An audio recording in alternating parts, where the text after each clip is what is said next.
मुनि श्री परमानंद जी, मुनि श्री कुणाल कुमार जी के चरणों में कोटि से वंदन। उपस्थित अखिल भारतीय तेरापंथ महिला मंडल के पदाधिकारीगण, साउथ कोलकाता महिला मंडल के पदाधिकारीगण, टॉलीगंज महिला मंडल के पदाधिकारीगण एवं केसरिया परिधान में सुसज्जित सभी बहनों से मेरा सादर जय जिनेन्द्र प्रणाम। अखिल भारतीय तेरापंथ महिला मंडल द्वारा निर्देशित द पावर ऑफ रीडिंग मासिक शिल्पशाला में आप सभी का स्वागत व अभिनंदन है। Reading is a wonderful habit. It opens the door to countless worlds within the pages of a book.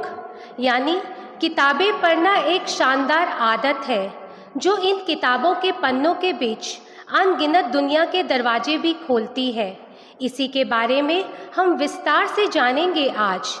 तो कार्यशाला की मंगल शुरुआत करते हैं मंगल मंगलाचरण से। मैं बुलाना चाहूँगी साउथ कोलकाता महिला मंडल एवं टॉलीगंज महिला मंडल की बहनों को मंगलाचरण की प्रस्तुति हेतु। अध्याय प्रतिदिन तुम बड़ा आनंद आएगा, बचाओ ज्ञान की सरगम, बड़ा आनंद आएगा। करो स्वाध्याय प्रतिदिन तुम, बड़ा आनंद आएगा, बजाओ ज्ञान की सरगम, बड़ा आनंद आएगा। जले जब ज्ञान की ज्योति, मिलेंगे सत्य के मोती। शक्ति का द्वार खुलने से बड़ा आनंद आएगा। शक्ति का द्वार खुलने से बड़ा आनंद आएगा। गहन चिंतन मनन कर लो, ज्ञान के सिंधु में तर लो। रहो अपने ही घर में तुम, बड़ा आनंद आएगा। रहो अपने ही घर में तुम, बड़ा आनंद आएगा। करो स्वाध्याय प्रतिदिन तुम, बड़ा आनंद आएगा। सतत सन्मार्ग पर चलने, बहाओ ज्ञान के झरने। पियो आगम का अमृत तुम, बड़ा आनंद आएगा। पियो आगम का अमृत तुम, बड़ा आनंद आएगा। सदा स्वाध्याय कर पाते, फूल मूसल पे लग जाते। वृद्धवादी की घटना सुन, बड़ा आनंद आएगा। वृद्धवादी की घटना सुन, बड़ा आनंद आएगा। करो स्वाध्याय प्रतिदिन तुम, बड़ा आनंद आएगा। बजाओ ज्ञान की सरगम, बड़ा आनंद आएगा।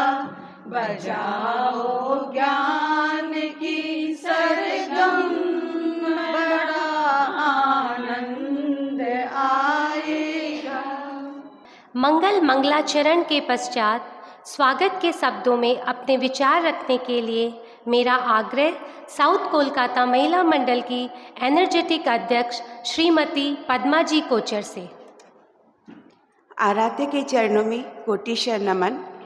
युग प्रधान आचार्य श्री महाश्रमण जी के चरणों में सहभक्ति वंदना। मातृहृदया साध्वी प्रमुखा श्री जी के चरणों में सहभक्ति वंदना। यहाँ विराजित तत्वज्ञ विद्वान संत मुनि जिनेश कुमार जी व सहवर्ती मुनिवृंद के चरणों में सहभक्ति वंदना।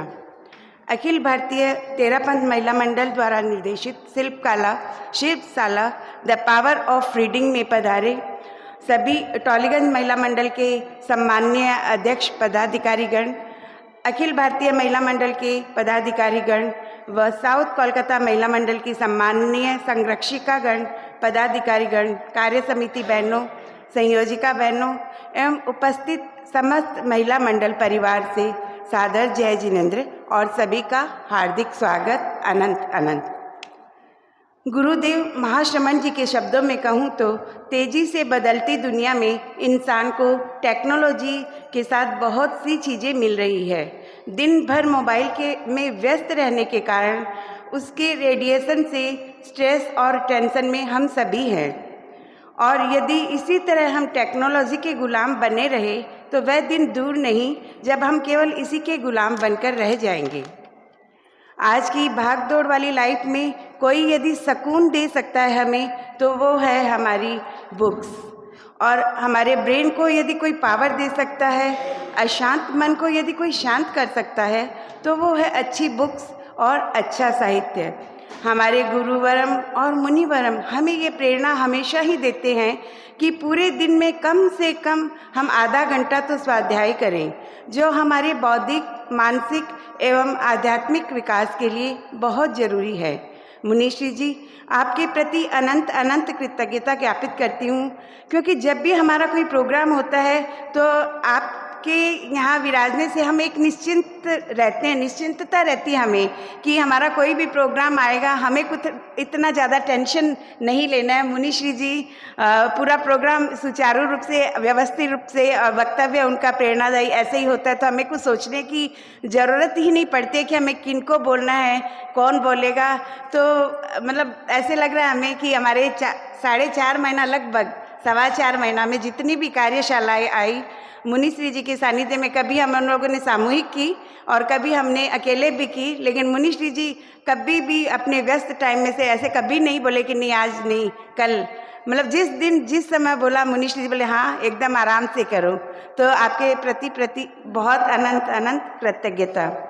पुनः सभी के प्रति मंगल भावना और सभी का हार्दिक स्वागत। ओम अरहम।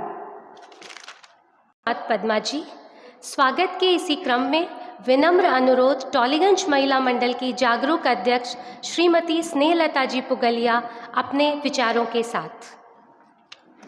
परमेष्ठी को वंदन। परम श्रद्धास्पद, परम पावन, युग प्रधान आचार्य श्री महाश्रमण जी को वंदन। साध्वी प्रमुखा श्री जी को वंदन। अत्र विराजित मुनि श्री जिनेश कुमार जी, मुनि श्री परमानंद जी को सभक्ति वंदना। आज की हमारी कार्यशाला द पावर ऑफ रीडिंग में पधारे आप सभी बहनों का स्वागत, अभिनंदन करती हूँ। अखिल भारतीय महिला मंडल की सम्मानित पदाधिकारीगण, साउथ कलकत्ता महिला मंडल की अध्यक्ष महोदया एवं उनकी टीम, टॉलीगंज महिला मंडल की टीम एवं सभी बहनों, सभी का हार्दिक अभिनंदन। आज की हमारी कार्यशाला है रीडिंग पर। इंसान का सबसे अच्छा मित्र है पुस्तकें, उसका ज्ञान। हर कोई अपने मित्र का साथ चाहता है और सभी को मित्र अच्छा लगता है, और मित्र हमेशा ही तैसी ही होता है। तो इस पावर ऑफ रीडिंग, इस कार्यशाला में, इस शिल्पशाला में हम मुनि प्रवर से जानेंगे कैसे हम अपनी बुक्स पढ़ने की आदत को बढ़ाएं, कैसे हम अपने तनावों को शांत करें, कैसे हम अपनी आत्मा के निकट जाएं, कैसे हम अपना उत्थान करें। इन सभी बिंदुओं पर हम श्रुत के साधक मुनिश्री से सुनेंगे। मुनिश्री स्वयं श्रुत की उपासना में निरंतर निरत रहते हैं। आपके अमृतोपदेश हमारे जीवन को और अधिक उन्नत करेंगे।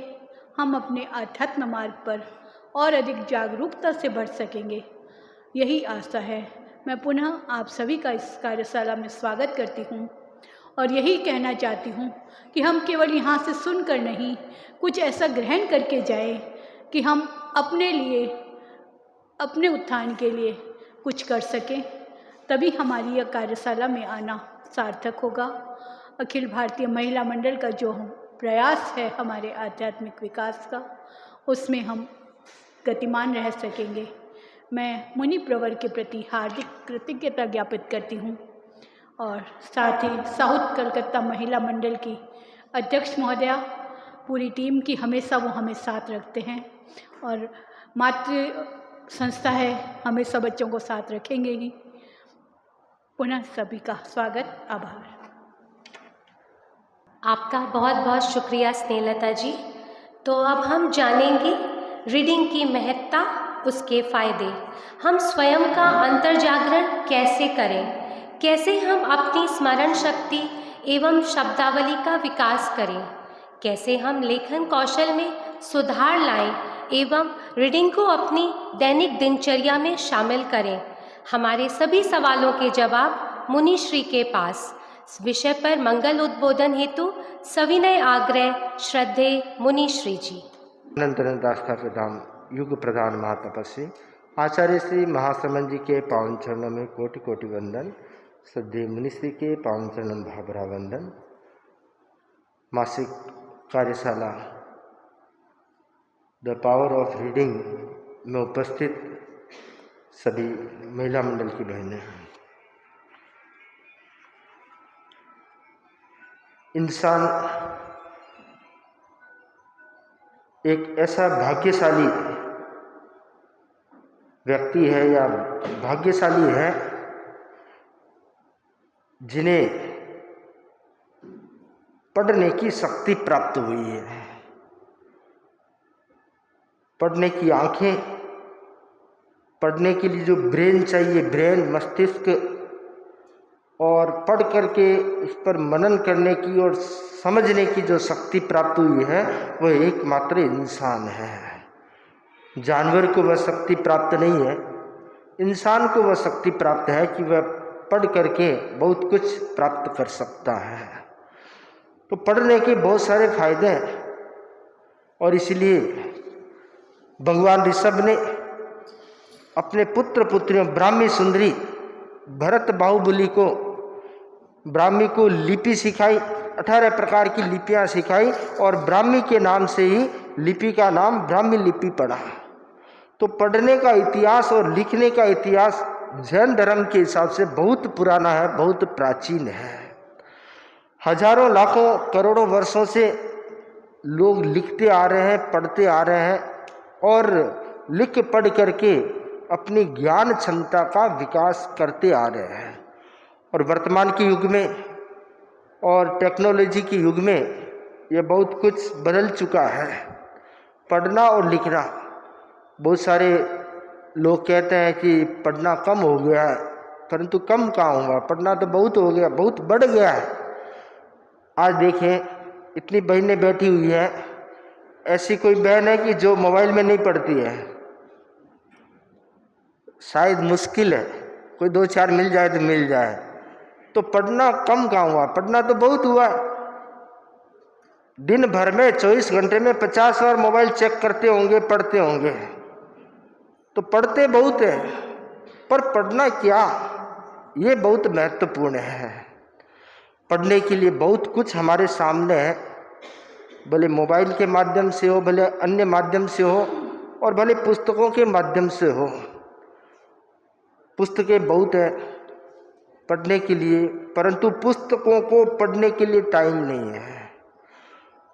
हम रोज़मर्रा की बातें पढ़ते हैं मोबाइल में भी, क्या हुआ, कैसे हुआ, कहाँ जा रहे हो, कब जा रहे हो, मैसेज देते रहते हैं, पढ़ते रहते हैं।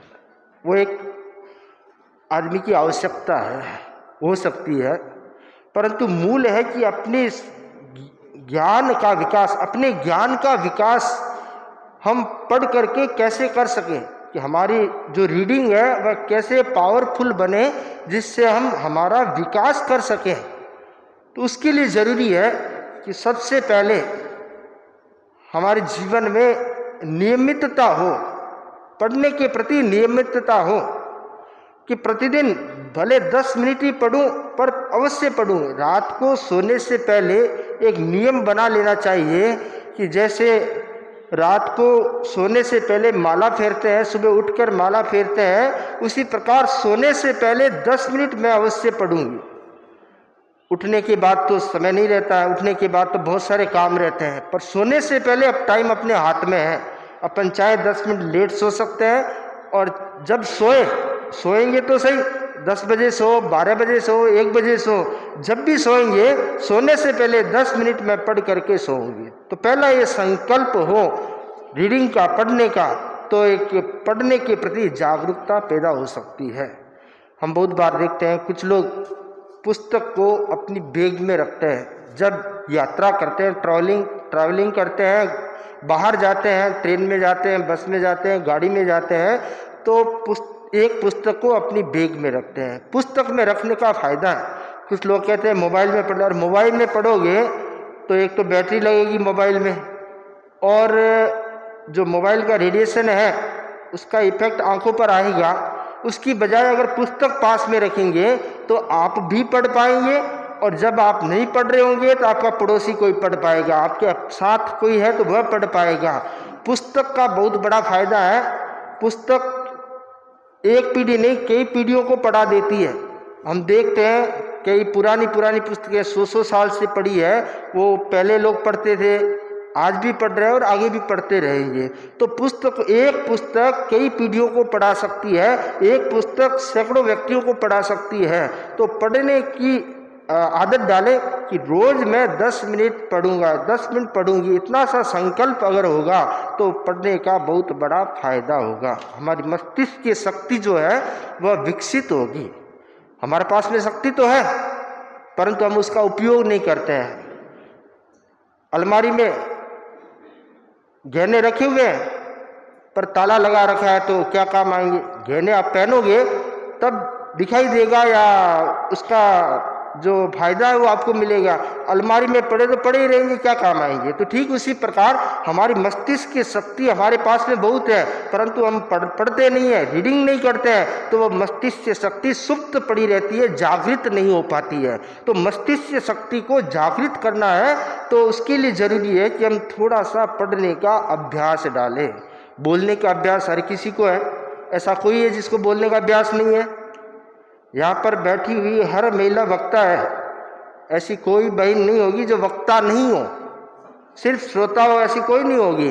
तो बोलने का अभ्यास सभी को है और बोलने के अभ्यास के साथ अगर पढ़ने का अभ्यास डाल देंगे तो आपकी बोली में शब्दों का संयोजन सुंदर हो उठेगा, शब्द ज्ञान बढ़ेगा, अक्षर ज्ञान बढ़ेगा और शब्दों का संयोजन जब सुंदर होगा आपकी भाषा अपने आप समृद्ध होती चली जाएगी। हमारी भाषा बहुत समृद्ध है, हमारी भाषाओं में बहुत शब्द है। अंग्रेजी भाषा में सीमित शब्द है परंतु संस्कृत भाषा में, प्राकृत भाषा में, हिंदी भाषा में अपने भाव को अभिव्यक्ति देने वाले लाखों शब्द हैं और इतने शब्द हैं। अगर हम पढ़ने का अभ्यास रखेंगे तो उन शब्दों से परिचित होंगे और सिर्फ शब्दों से नहीं, शब्दों के पीछे छिपे हुए भावों से परिचित होंगे, अपनी संस्कृति से परिचित होंगे और अपनी भाषा की समृद्धता से परिचित होंगे। तो बहुत ज़रूरी है कि हम पढ़ने का अभ्यास डालें और पढ़ करके अपने आध्यात्मिक उत्थान को भी बढ़ाने का प्रयास करें।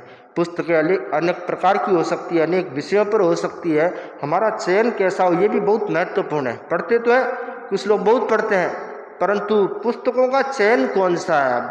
दुनिया में लाखों किताबें और लाखों किताबें अपने जीवन में कोई नहीं पढ़ पाता है, कोई नहीं पढ़ पाता है। कितनी किताबें पढ़ेंगे? एक साल में 50 किताब पढ़ लेंगे, 100 किताब पढ़ लेंगे, आखिर सीमा है उसकी पढ़ने की। तो हमारे पढ़ने की पुस्तकों का चयन अच्छा हो, अगर चयन अच्छा होगा तो हम कम पढ़ने में भी बहुत कुछ प्राप्त कर सकते हैं। मतलब एक पुस्तक पढ़ी तो एक पुस्तक से भी बहुत कुछ प्राप्त कर सकते हैं और 50 पुस्तकें पढ़ी और मिला कुछ भी नहीं तो उसका कोई अर्थ नहीं रह जाता पढ़ने का। तो पढ़ना हो तो वह पढ़ना ऐसा हो जो हमारी शक्ति को बढ़ाने वाला हो, हमारे जीवन के रास्ते को और अधिक क्लियर करने वाला हो, तो बहुत ज़रूरी है कि हम पढ़ने के फ़ायदों को समझें और ख़ासकर पुस्तक पढ़ने के फ़ायदों को समझें। तो और पुस्तक के महत्व को समझेंगे तो जो घरों में अलमारियों के अंदर, शोकेस के अंदर सजी हुई पुस्तकें हैं, वो बेडरूम में आ पाएगी, वो टेबल पे आ पाएगी और घर के सदस्यों में पढ़ने की आदत डालें। छोटे बच्चे होते हैं उनमें पढ़ने की आदत डालें। अगर बचपन में पढ़ने की आदत पड़ जाती है तो फिर वो ज़िंदगी भर पढ़ता रहता है, उसको पढ़ने से परहेज नहीं होता है। और जिनको बचपन में पढ़ने की आदत नहीं पड़ती है तो फिर उनके लिए बड़ा मुश्किल होता है। तो बच्चों को पढ़ने की आदत डालें, भले स्टोरी बुक डालें उनको पढ़ने की आदत, अच्छी अच्छी शिक्षाप्रद बातों की बुक डालें, इंटरेस्टिंग उनके लिए जो बुक हो वो पढ़ने की डालें, परंतु अच्छी अच्छी बुक पढ़ते पढ़ते धीरे धीरे वो बहुत कुछ ज्ञान हासिल कर लेगा। तो बहुत ज़रूरी है कि हम पढ़ने के फ़ायदों को समझें और अपने जीवन को और अधिक श्रेष्ठ बनाने का प्रयास करें। इन्हीं मंगल भावनाओं के साथ ओम हरम। आराध्य के चरण में कोटि से वंदन। मासिक कार्यशाला में उपस्थित बहने, आज की कार्यशाला का विषय है द पावर ऑफ रीडिंग। जिन शासन को स्थायित्व प्रदान करने वाला उपक्रम है आगम। आगम सत्य की खोज की ओर ले जाने वाला है। आगम से हम बहुत कुछ प्राप्त कर सकते हैं। आ से तात्पर्य आत्मपुरुष, ग से तात्पर्य गणधना द्वारा गुंफित और म से तात्पर्य मुनियों द्वारा आचरित, इसका नाम है आगम। 32 आगम हैं, उनमें एक 10वें कालिक सूत्र है। 10वें कालिक सूत्र की महत्वपूर्ण गाथा है नाण में गग्गो चित्तो ये थियो ठाव यही परम सुयाणी ये अजित्ता रो सुये समाये।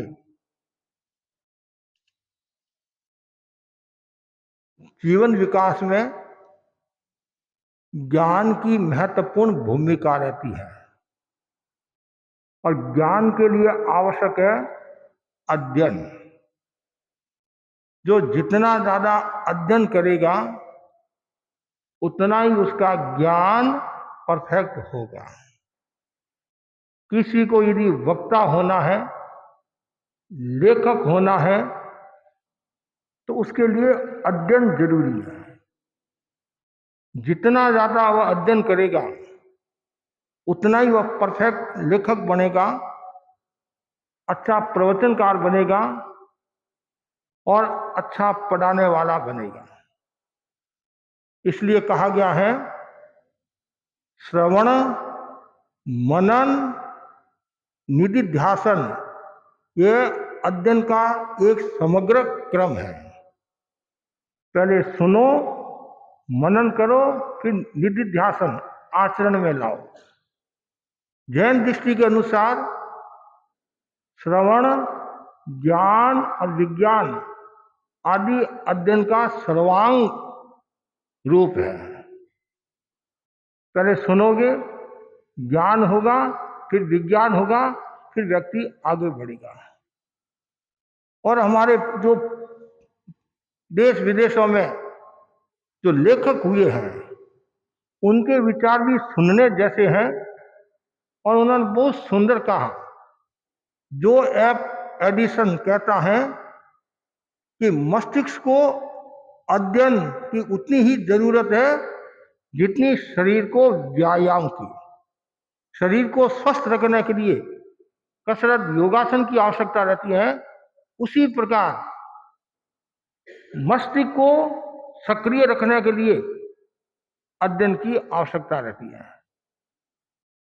सिसेरो का कथन है प्रकृति की अपेक्षा अध्ययन द्वारा अधिक व्यक्ति महान बने हैं। बेकन की मान्यता है कि अध्ययन मनुष्य को पूर्ण बनाता है, भाषण परिपूर्ण बनाता है, लेखन प्रामाणिक बनाता है। नेपोलियन के बारे में आपने सुना होगा। ऐसा कहा जाता है स्कूल में 42वें नंबर पर वो आता था, लेकिन पुस्तकों का इतना अध्ययन किया और अध्ययन के कारण जगत प्रसिद्ध विचारक हो गए। टैगोर की बात ले लो, अब्राहम लिंकन की बात ले लो, इन लोगों ने खूब पुस्तकें पढ़ी, जिनके कारण विद्वान हुए, विचारक हुए और जगत प्रसिद्ध ये लोग हैं। अध्ययन का बहुत बड़ा मूल्य है।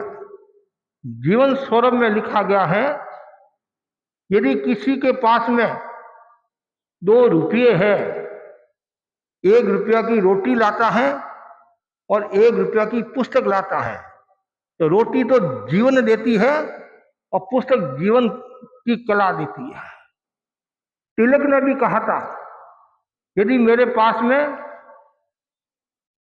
पुस्तक है, यदि मेरे को पुस्तक मिल जाए और मुझे नरक में भेज दे तो भी मैं जाने के लिए तैयार हूं और नरक को भी मैं स्वर्ग बना दूंगा। अध्ययन का कितना बड़ा मूल्य है। हमारे यहाँ प्रतियोगिता होती है, उस प्रतियोगिता में भी हमारे भाई बहन कितना अध्ययन करते हैं, कितनी किताबें पढ़ते हैं और किताबों की प्रतिलेखना हो जाती है, पलेवना हो जाती है। जब हमने उत्तर कर्नाटक में चातुर्मास किया, चातुर्मास से पूर्व हमने एक प्रतियोगिता रखी थी, प्रश्न में बोध प्रतियोगिता। 29 तरह के प्रश्न थे और 1171 प्रश्न हमने दिए थे। 1171 प्रश्न दिए थे। 9 राज्य से पुस्तक भरकर आई, 582 और जांचने में 3 महीने लगे। 3 महीने लगे और भाई बहन बोले, महाराज पुस्तकों की पलेवना होगी। जाड़ा आदि लगे हुए थे, कोई पढ़ता नहीं था, आपने सबको डंडे लगा दिया।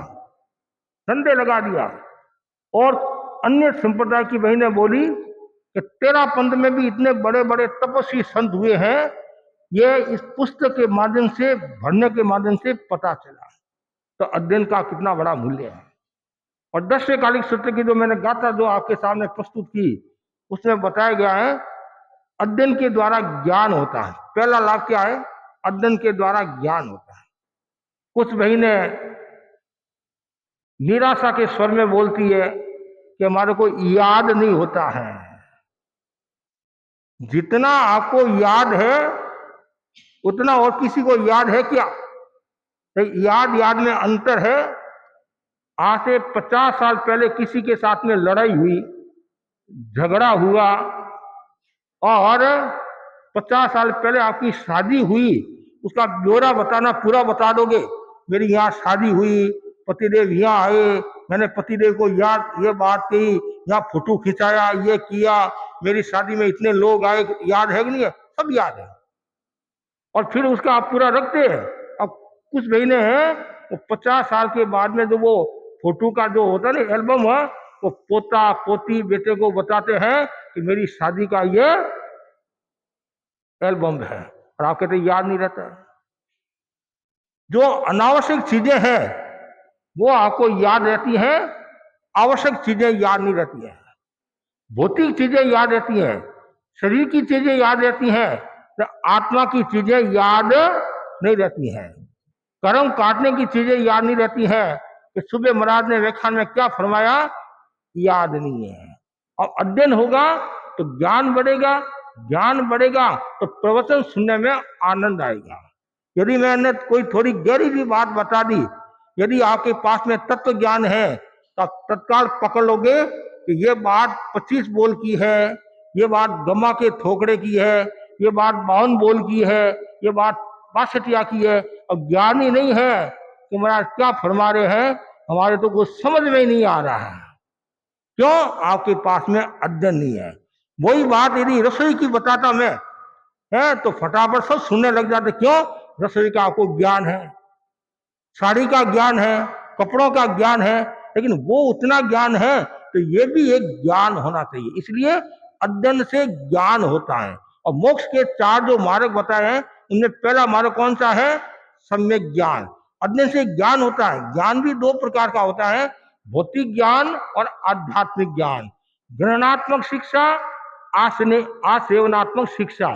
तो अब आज जो हम चर्चा करें हैं, पढ़ने से भौतिक ज्ञान भी बढ़ता है और पढ़ने से आध्यात्मिक ज्ञान की विकास होता है। और यहाँ जो आगम की भाषा में अध्ययन के द्वारा ज्ञान होता है, शुद्ध ज्ञान होता है, और फिर अध्ययन के द्वारा चित्त की एकाग्रता बढ़ती है। बहुत महत्वपूर्ण बात है। अब जितना ज्यादा अध्ययन करोगे, कभी कभी आपने अनुभव भी किया होगा, आप पुस्तक में इतने तल्लीन हो जाते हैं, आसपास में क्या हो रहा है आपको पता ही नहीं चलता है।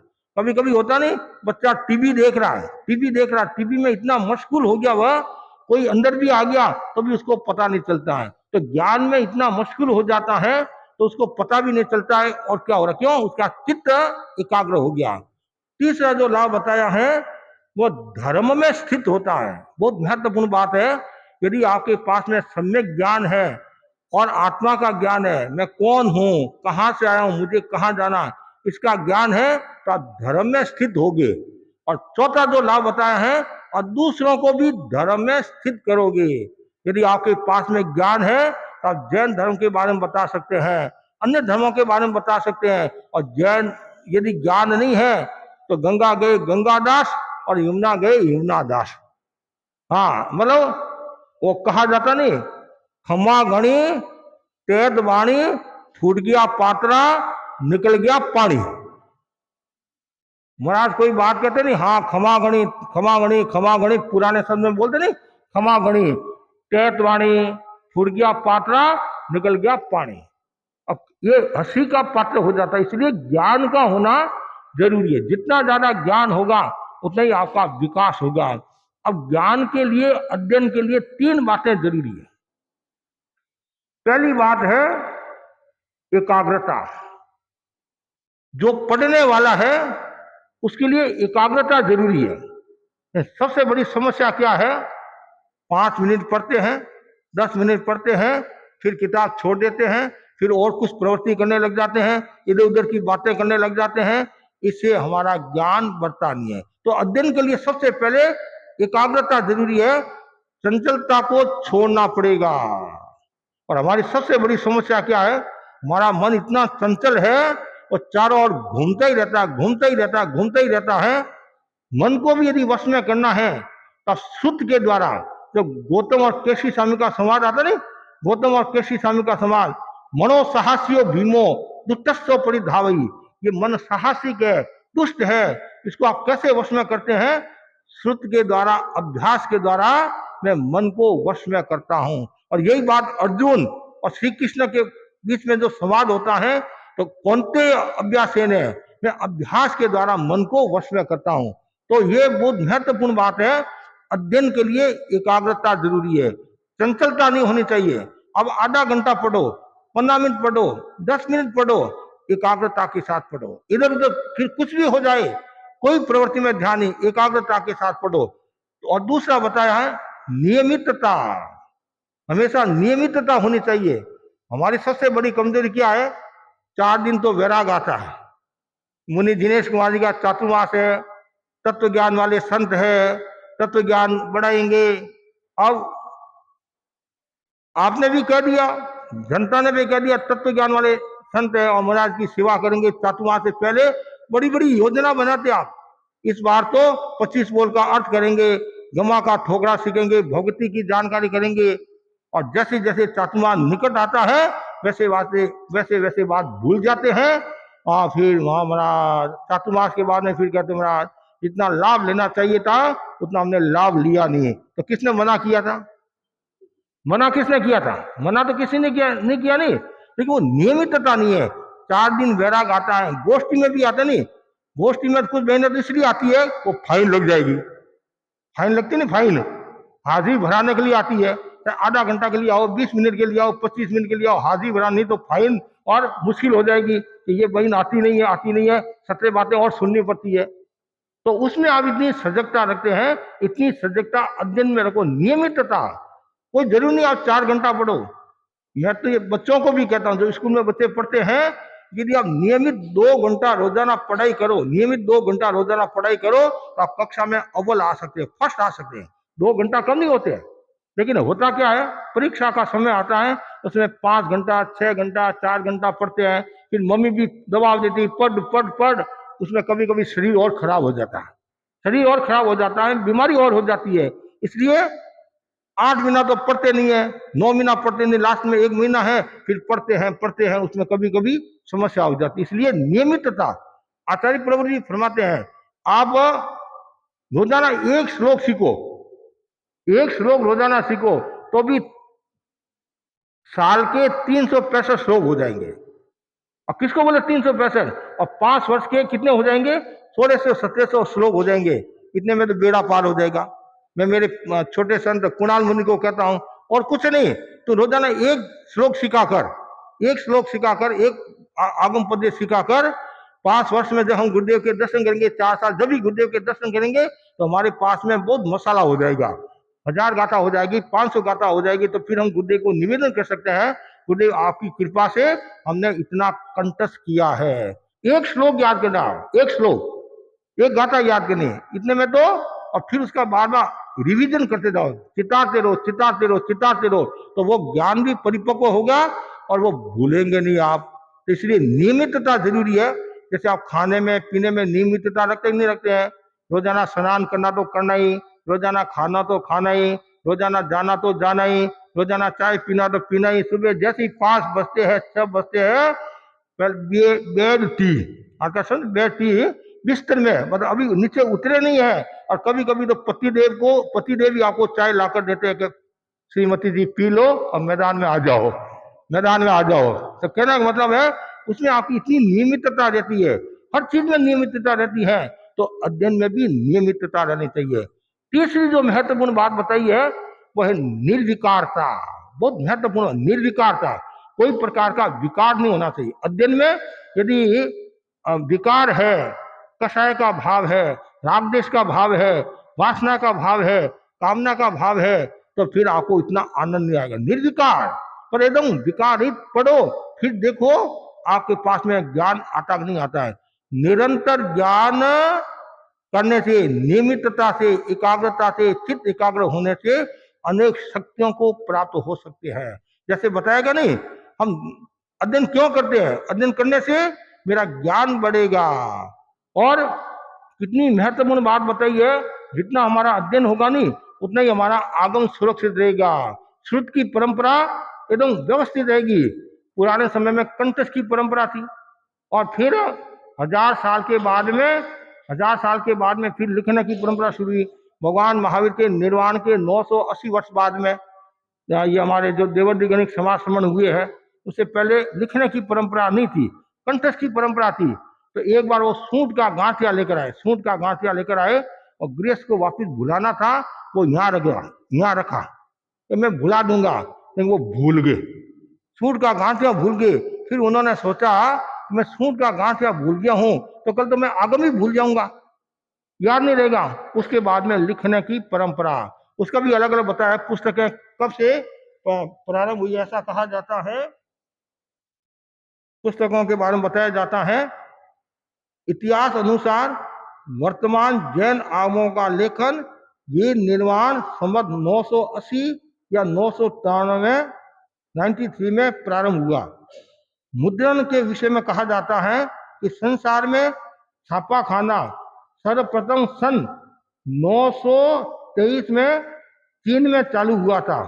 सबसे पहली पुस्तक सन 1445 में छपी थी। सबसे बड़ी पुस्तक चीनी शब्दकोश सन 1600 में मुद्रित हुई थी। इसके 1520 भाग है और प्रत्येक भाग में 170 पृष्ठ है। इतनी सबसे पहले ये, उसके बाद और भी है। जैसे जैसे लेखन मुद्रा ने जोर पकड़ा, वैसे ज्ञान कंठस्थ की परंपरा यह कम होती गई। अब सामने किताबें होती है, तो कंठस्थ की भी परंपरा कम हो जाती है कि किताबें हैं, कोई नहीं समझ में आएगा तो किताब पढ़कर बता देंगे या तत्काल सीख कर बता देंगे। तो इसलिए अध्ययन में निर्विकारता जरूरी है। ये 3 बातें याद रखना। पहली बात है एकाग्रता, दूसरी बात है नियमितता और तीसरी बात है निर्विकारता। ये अध्ययन के लिए जरूरी है और जितना ज्यादा आपका अध्ययन होगा उतना ही आपका विकास होगा। और अध्ययन करने से अब लाभ की बात करें, ये तो अध्यात्म की दृष्टि से। व्यवहार में यदि बात करें, जैसे किसी व्यक्ति को नींद नहीं आती है, मेरे को एक दिगंबर प्रोफेसर ने कहा, महाराज ध्यान करना कठिन है, जाप करना भी कठिन है, पुस्तक पढ़ना सरल है। पुस्तक में इंटरेस्ट आता है और कुछ हमारे नौजवान युवक आदि होते हैं, रात को नींद नहीं आती है बहनों को, तो वो पुस्तक पढ़ते हैं। पुस्तक पढ़ते पढ़ते उनको नींद आ जाती है। ये कितना फायदा हो गया। दूसरी बात यह है, पुस्तक पढ़ने से, अध्ययन करने से हमारा तनाव कम होगा। आज युग तनाव का युग है, टेंशन का युग है, इसलिए हम उनको कहते हैं तुम माला फेरो, जाप करो। तो माला जाप भी स्वाध्याय है, वो भी स्वाध्याय है। पुस्तक पढ़ो, पुस्तक पढ़ने से क्या होगा, आपका मन स्थिर होगा, विचार निर्मल होंगे, विचारों में कलुषता नहीं आएगी और स्थिर रहेंगे। उसके कारण तनाव कम होगा। तनाव कम होगा तो मेमोरी बढ़ेगी, स्मरण शक्ति बढ़ेगी, और स्मरण शक्ति बढ़ेगी तो विधायक भाव का विकास होगा। और जितना जितना अध्ययन होगा उतनी उतनी आपकी शब्द शक्ति भी बढ़ेगी। वोकैबुलरी बोले शब्द ज्यादा। और जैसे कोई गीत बनाने वाला है तो वो जितना ज्यादा पढ़ेगा नहीं उतना ही उसके शब्द का संग्रह ज्यादा होगा। अब जैसे पत्रिकार, उपहार, अपार, ये जैसे ये तुकबंदी है, तो जितना ज्यादा पढ़ोगे नहीं, पढ़ते पढ़ते पढ़ते आपको नए नए शब्द मिलते जाएंगे। और नए नए शब्द मिले तो आपने लेखन में, गीत में, भाषण में, काम में लिया, उससे वो परिपक्व हो जाएगा, ज्ञान बढ़ेगा। इसलिए अध्ययन का बहुत महत्व बताया गया है। और हमारे यहाँ तो इतना बताया गया है कि जो व्यक्ति अध्ययन करता है, तो आचार्य महासमंद जी तो इतना फरमाते हैं, यदि आगमों का स्वाध्याय करता है, विधिवत आगमों का स्वाध्याय करता है, तो उसके भव भी कम हो जाते हैं। 32 आगमों का यदि अध्ययन करे तो उसका एक भव कम हो जाता है। अब देखो अध्ययन का कितना बड़ा महत्व है। पुस्तकीय अध्ययन का भी महत्व है, बाह्य वस्तुओं के ज्ञान का भी महत्व है, लेकिन आत्मा के अध्ययन का बहुत बड़ा महत्व है, सम्यक ज्ञान के अध्ययन का बहुत बड़ा महत्व है। तो तनाव कम होता है, कषाय कम होते हैं। कि जैसे जैसे पढ़ोगे तो आपको पता चलेगा कि अध्ययन करता हूँ तो भाई क्रोध करने से ये नुकसान होता है, अहंकार करने से ये नुकसान होता है, माया करने से ये नुकसान होता है। और अध्ययन से जीवन में बहुत बदलाव आता है। एक बार एक चोर साबरमती आश्रम का है अहमदाबाद में, साबरमती आश्रम है नहीं, अहमदाबाद में, वो चोरी करने के लिए गया और वो पुस्तक लेकर आया। क्या लेकर आया? वो पुस्तक लेकर आया। और वो पुस्तक किसकी थी? महात्मा गांधी की पुस्तक थी। तो पुस्तक उसने वो पुस्तक को पढ़ा और पढ़ने के बाद में उसका चिंतन बदल गया, भावना बदल गई। क्या पढ़ा?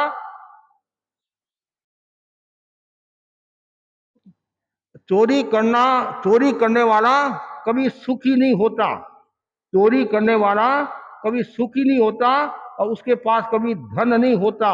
उसका दिल बदल गया। फिर उसने क्या किया? 5.5 रुपये का मनी ऑर्डर भेज दिया। पुस्तक का 5 रुपये कीमत, पुस्तक की 5 रुपये की कीमत थी, और पश्चाताप के रूप में 50 पैसा और, कि मैंने चोरी से ये पुस्तक ली है और 50 पैसा मैं पश्चाताप के रूप में भेज रहा हूँ, 5.5 रुपये भेज रहा हूँ, ये पुस्तक मैं रखूंगा, आप दूसरी पुस्तक ले लेना। और देखो पुस्तक पढ़ने से उसका जीवन बदल गया। और आपने नाम सुना होगा विमल मित्र का, जो बंगाल के प्रसिद्ध दार्शनिक हुए हैं, लेखक हुए विमल मित्र। उसने आचार्य महाप्रज्ञ जी की एक पुस्तक को पढ़ा और उसने लिखा है, यदि ये पुस्तक मेरे को पहले मिल जाती तो मेरे लेखन में बदलाव आ जाता, मेरे विचारों में बदलाव आ जाता। तो अध्ययन का कितना बड़ा महत्व है। आज भी बड़े बड़े लेखक क्या कहते हैं कि जितनी ज्यादा पुस्तकें पढ़ेंगे उतना ही हमारा ज्ञान बढ़ेगा। बड़े बड़े जो रशियन के लेखक हुए हैं, चाइना के लेखक हुए हैं, अमेरिका आदि के, जर्मनी, जापान, तो उनका अध्ययन पर बहुत जोर है। और आज भी जो ये वैज्ञानिक लोग हैं, वैज्ञानिक, ये कितना अध्ययन करते हैं, रिसर्च करते हैं, कितना अध्ययन करते हैं, कहाँ क्या बात मिलती है। तो जितना ज़्यादा अध्ययन होगा उतना ही आत्मा की भी खोज होगी और अध्ययन से दूसरी बातों का भी नॉलेज बढ़ेगा। इसलिए अध्ययन में कभी कंजूसी नहीं करना चाहिए और जितना हो सके ज़्यादा से ज़्यादा अध्ययन करना चाहिए। और अध्ययन करने से कर्मों की निर्जरा भी होती है, कर्मों की निर्जरा होती है, आत्मा विशुद्ध होती है। जैसे कुछ बातें इसमें भी आपके लिखी हुई है कि अध्ययन करने से आदमी वक्ता भी हो जाता है, लेखक भी हो जाता है और साथ साथ में।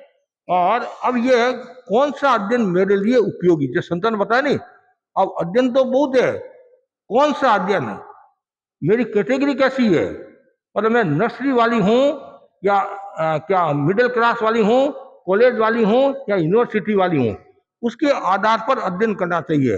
अभी मैं बिच्छू का मंत्र तो जानती नहीं हूँ और यदि सांप के मंत्र की बात करती हूँ या करता हूँ तो हंसी का पात्र हो जाता है। पहले सामान्य ज्ञान, पहले जैन धर्म का सामान्य अध्ययन करो, तेरापंथ का अध्ययन करो, फिर आगे बढ़ो। और भी चीजों का अध्ययन करना चाहिए। जैसे स्वाध्याय के 5 सूत्र बताए ना, 5 प्रकार बताए, उसमें पहला कौन सा है, वाचना, पृच्छना, परिवर्तना, अनुप्रेक्षा, धर्म कथा। कितना सुंदर है। पहले पढ़ो पढ़ो और नहीं समझ में आए पूछो, फिर परिवर्तना, फिर अनुप्रेक्षा, फिर धर्म कथा। जो आपने अध्ययन किया है वो लोगों को बताओ, लोगों को बताओ। बताने में फायदा होगा। बताने से क्या होगा, ये तो भाषा का परिष्कार होगा। बताने से क्या, आपका मनोबल मजबूत होगा। बताने से क्या, आप लोगों का दिल जीत सकते हैं। कुछ बहनों को नॉलेज तो है, ज्ञान तो है, लेकिन बोलने की ताकत नहीं होती है। वो बोल सकती है। कभी कभी हम ये उठावना होता नहीं, उठावना समृद्धि सभा, उसमें कई भाई बोलते, बहनें बोलती, बहुत सुंदर बोलती है, 5 मिनट बोलती है, 3 मिनट बोलती है, लेकिन इसका मतलब उनके पास में बोलने की ताकत है, लेकिन उनको स्टेज नहीं मिला, स्टेज नहीं मिलता कभी कभी। और कभी डर भी लगता है, डर के मारे नहीं बोलते हैं, लेकिन कभी डरना नहीं। जब आप स्टेज पर खड़े होते हैं बोलने के लिए, तो ये सोचना मैं एक ही होशियार हूँ, बाकी सब बुद्धू है, सब बुद्धू। लेकिन बोलना नहीं है कि मैं होशियार हूँ, आप सब बुद्धू हो, तो आप बुद्धू हो जाओगे। ये मतलब विकास का तरीका है। विकास, डरो मत कि मेरे को याद नहीं होता, ये नहीं होता, याद अध्ययन करते जाओ, करते जाओ, करते जाओ, और फिर खुद अकेले ही बोलते जाओ, अकेले ही बोलते जाओ। विकास करना है भीत के सामने, भीत के सामने खड़े होकर जो आपने अध्ययन किया, जितना याद है, 1 मिनट 2 मिनट जितना याद है, वो बोलते जाओ, करते करते विकास हो जाएगा। इसलिए सबको अध्ययन करना चाहिए। अब पढ़ाई का तरीका भी, कौन सी पुस्तक मेरे लिए उपयोगी है, क्यों कुछ पुस्तकें विकार पैदा कराने वाली भी होती है, कुछ पुस्तकें विकार, क्यों अलग अलग किताबें होती है, कुछ पुस्तकें व्यवसाय से संबंधित होती है, कुछ पुस्तकें ये घरेलू नुस्खों से संबंधित होती है, और कुछ पुस्तकें ऐसी होती है जो आत्मा से संबंधित होती है। तो अध्ययन हर चीज का होना चाहिए, लेकिन अध्ययन के साथ में विवेक भी होना चाहिए और अध्ययन के साथ में विनय भी होना चाहिए।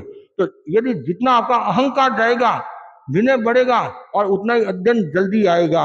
और जब भी आप अध्ययन करो, अपने इष्ट को याद करो, इष्ट को याद करके, भगवान को याद करके, गुरु को वंदना करके फिर आप अध्ययन करो। और कोई बात समझ में नहीं आए तो आप बड़ों को पूछो, इससे आपका और विकास होगा। तो मैं जितने भी आप बहनें बैठी है उनको विशेष तौर से कहना चाहूंगा, आप अध्ययन के प्रति रुझान आपका बढ़े। क्यों, आप जानते हैं अध्ययन की कला एकमात्र किसमें है, मनुष्य के पास है।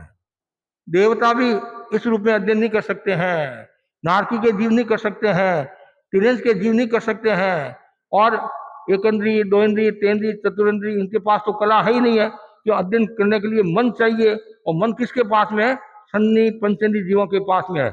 ऐसे देवता नारकी के पास भी मन है, वो भी अपने हिसाब से करते हैं, लेकिन संपूर्ण उससे जो पढ़ने का जो क्रम है वो मनुष्य के पास में है और किसी के पास में नहीं है। तो आप तो भाग्यशाली हो कि हमें मनुष्य का जीवन मिला है, अध्ययन का मौका मिला है। हम दूसरी बातों में नहीं जाकर और ये अध्ययन पर ज्यादा जोर दे। ये मत सोचो भाई मेरे को बूढ़ापा में याद नहीं रहता है। जैसे भी गीत गाया था भाई, इन्होंने वृद्धवादी का उदाहरण दिया था, वृद्धवादी का। तो वृद्धवादी की घटना से आप संबल ले सकते हो, प्रेरणा ले सकते हो। और बूढ़ापा में दीक्षा ली और जोर जोर से वो स्वाध्याय करते थे, और संतों ने मजाक की, संतों ने मजाक की, क्या अब मूसल में क्या पुष्प उगाओगे, और आप आश्चर्य करोगे, मूसल में पुष्प उगा दिए। अब मूसल में कभी पुष्प उगते नहीं है, लेकिन उनकी इतनी साधना, इतनी लगन, इतनी एकाग्रता, इतना स्वाध्याय, और मुसल में वृद्ध ये पुष्प उगा दिया। तो इसलिए आदमी मतलब अध्ययन करते हुए लगन है तो वो कहाँ का कहाँ पहुंच सकता है। आज भी बहनों को देखते हैं, 80 वर्ष की बहन है, 85 वर्ष की बहन है, आज भी वो परीक्षा देने के लिए तैयार रहती है। अब बोलो आप, और 10 साल की लड़की मना कर देती है, 20 साल की लड़की मना कर देती है। तो लगन होती है तो अध्ययन हो जाएगा। अध्ययन और लगन का योग है, इसलिए तो ज्यादा से ज्यादा बहनों को अध्ययन करना चाहिए। और साथ साथ में जो अध्ययन करने वाला है, आहार का भी ध्यान रखना, ये भी एक विशेष बात है। यदि हम ज्यादा आहार करेंगे तो अध्ययन नहीं होगा। तो उसका भी एक लिमिट होना चाहिए, कितना खाना, कब खाना, क्यों खाना, इसका पूरा ज्ञान आहार का है, समय का है। अध्ययन कब करना है, इसका भी एक ज्ञान है। अध्ययन कब करना है, जैसे सुबह का जो समय होता है ना, 4 से 6 का जो समय होता है, उस समय आप यदि अध्ययन करोगे तो जल्दी आप कवर करोगे। और वो यदि आप भोजन के बाद में अध्ययन करोगे तो इतना अध्ययन नहीं कर सकोगे। कब करना, क्यों करना, इसका पूरा विज्ञान है। तो मैं आज सभी बहनों को साधुवाद दूंगा। बहुत अच्छा विषय है और इस विषय से आप बहुत आगे बढ़ सकते हैं और नया दृष्टिकोण का विकास कर सकते हैं, सम्यक दृष्टिकोण का विकास कर सकते हैं। और उसके बाद में चिंता का स्तर कम हो जाएगा और घर का वातावरण सरस हो जाएगा। जिस घर में स्वाध्याय अध्ययन चलता रहता है वहाँ लक्ष्मी, सरस्वती, दुर्गा का भी निवास रहता है और सरस्वती भी वहाँ पहुंच जाती है। जो जितना ज्यादा अध्ययन करेगा तो सरस्वती भी सोचेगी इसके भीतर में इतनी लग्न है। तो बस इतना ही मैं आपको कहना चाहूँ। यदि आप मस्तिष्क को उर्वरा बनाना चाहते हैं, दिमाग को स्वस्थ बनाना चाहते हैं, तो निरंतर अध्ययन करते रहो। और दी पावर ऑफ रीडिंग, कैसे पढ़ना और कैसे पढ़ाना, दो है नहीं, दो होता है, कैसे पढ़ना, कैसे पढ़ाना। अभी पहले पढ़ाना की बात तो छोड़ो, पहले पढ़ने की बात करो, है नहीं। लेकिन आज के युग में क्या, पढ़ाने में सब होशियार है, पढ़ाने में सब होशियार है, भाषण देने में सब होशियार है, भाषण सुनने में होशियार नहीं है। लेकिन पहले हम खुद अध्ययन करें, इतना परिपक्व हो जाए तो फिर हम आगे बढ़ सकते हैं। तो अध्ययन होगा तो चर्चा में भी आनंद आएगा। चर्चा करते हैं ना आपस में, वाद विवाद संवाद करते हैं, तो उसमें भी बहुत आनंद आएगा। तो मैं आज ये 2 महिला मंडल के तत्वाधान में कार्यक्रम दक्षिण कलकत्ता और टोलीगंज महिला मंडल के तत्वाधान में ये आज दी पावर और रीडिंग कार्यशाला, जो अखिल भारतीय तेरापंथ महिला मंडल के द्वारा निर्देशित ये जो कार्यशाला आई हुई है, और आप लोगों ने इस कार्यशाला में भाग लिया। और जो भी बहनें आई है वे सब साधुवाद की पात्र है। और ऐसी कार्यशाला में भाग लेते रहे, इससे आपका विकास होगा, संघ की प्रभाव ना होगी, इसी आशा के साथ ओम।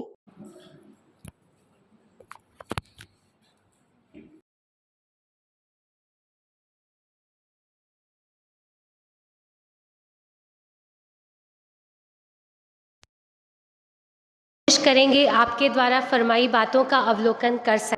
Now I like to invite our efficient secretary Mrs Anupama ji नाटा फॉर फ्यूचर इवेंट्स इंफॉर्मेशंस। आराध्य के श्री चरणों में वंदन। युग प्रधान आचार्य श्री महाश्रमण जी के चरणों में मथेन वंदामी। वंदन प्रमुखा श्री जी के चरणों में। यहाँ विराजित श्रद्धेय मुनि श्री जिनेश कुमार जी व सहवर्ती साधु वृंद के चरणों में भाव भरा वंदन। उपस्थित सभी को मेरा सादर जय जिनेन्द्र। मुनि श्री के प्रति अनंत अनंत कृतज्ञता कि अपना अमूल्य समय हमें प्रदान किया और ये अखिल भारतीय द्वारा निर्देशित कार्यशाला को करवाया। रविवार को दंपत्ति शिविर है जिसमें आप सभी पधारे। मुनि श्री के द्वारा प्रशिक्षण है। फिर 6 तारीख सोमवार को गर्भ संस्कार शिविर है। और टोलीगंज महिला मंडल को भी सादर निवेदन करती हूँ कि ज़्यादा से ज़्यादा बहनें इसमें पधारें। इसमें हम जानेंगे कि कैसे एक माँ की जर्नी ध्यान और योग के द्वारा संभव हो सकती है। और आराध्य की आराधना हेतु तेला तप अनुष्ठान सकल समाज को अखिल भारतीय द्वारा आह्वान किया जा रहा है। 11, 12, 13 तारीख का तेला तप अनुष्ठान। 22 तारीख को जैसे मुनि श्री ने फरमाया विराट महिला सम्मेलन का आयोजन किया जा रहा है, जिसका विषय रहेगा स्वस्थ समाज निर्माण में नारी की भूमिका, जिसमें चीफ स्पीकर है एडवोकेट स्मिता जी कुचेरिया। और यहाँ टॉलीगंज महिला मंडल साउथ कोलकाता सभी उपस्थित है, तो सभी से विनम्र निवेदन है कि सभी बहनें उपस्थित होकर कार्यशाला को सफल बनाएं। ओम अरहम। इसका सबसे अच्छा उदाहरण तो आप स्वयं ही है, क्योंकि हमें तो कोई भी टॉपिक मिलता है तो हम सीधा मोबाइल उठाकर गूगल सर्च करने लग जाते हैं। किताबें तो खोलना ही छोड़ दिए, सीधा गूगल ही सर्च करते हैं अब आजकल। सूचनाओं के क्रम में मुनि श्री जी द्वारा लिखित पुस्तक जैन तत्व प्रश्न करे कृतज्ञता आपार। मुनि श्री आपके प्रति बहुत बहुत आभार आभार आभार। यहाँ उपस्थित सभी बहनों की ओर से आपके प्रेरणा स्रोत के प्रति कृतज्ञता भरी अभिवंदना अर्जित करते हैं। कृतज्ञोस्मि हम कृतज्ञोस्मि कृतज्ञोस्मि। मेरा दिल से आभार साउथ कोलकाता महिला मंडल एवं टॉलीगंज महिला मंडल की सभी पदाधिकारीगण, कार्य समिति की बहनें व उपस्थित सभी सदस्य बहनों के प्रति शिल्पशाला में अपनी सहभागिता दर्ज कराने हेतु। Once again thank you all of you. Have a good day and happy Diwali in advance. Thank you.